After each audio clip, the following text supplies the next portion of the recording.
Fast fisher এই যে একটা বোর্ড আছে, সেখানে যাদের আনলিমিটেড নাম্বার আছে তারা আনলিমিটেড নাম্বার দিয়ে টেলিগ্রাম অ্যাকাউন্ট তৈরি করতে পারবেন। সেখান থেকে এই যে 1 ঘন্টা পর পর শুধু এই যে ক্লেম নাম আছে না, ক্লেম ড্রোসে ক্লিক করে আপনারা এই যে এগুলো ক্লেম করতে পারবেন। এই যে দেখেন, এগুলো ক্লেম করে করে করে করে করে আমি বুঝাচ্ছি।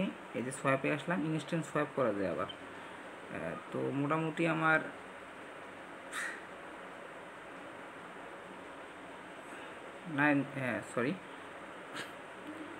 মোটামুটি আমার 484টা হয়েছে, তো প্রায় 10টা অ্যাকাউন্ট দিয়ে। তো একটা এফটিএন এর ভ্যালু কত আমি দেখাচ্ছি। সো চলে আসলাম কয়েন মার্কেট ক্যাপে। একটা এফটিএম এর ভ্যালু মানে $1.95, প্রায় $2 কাছাকাছি। তো মার্কেট কত মার্কেটের লিস্ট আছে একটু দেখি। গেট.আইডি লিস্ট আছে, মানে আপনার পাওয়ার সাথে সেল দিতে পারবেন। তো যতগুলো টেলিগ্রাম আছে 1 ঘন্টা পর পর ক্লেম করবেন। তো প্রত্যেক টেলিগ্রামে 1 দিন পর পর $2 $3 পাবেন। হ্যাঁ, মানে সবগুলো এক জায়গায় করে এই আর কি। আসসালামু আলাইকুম।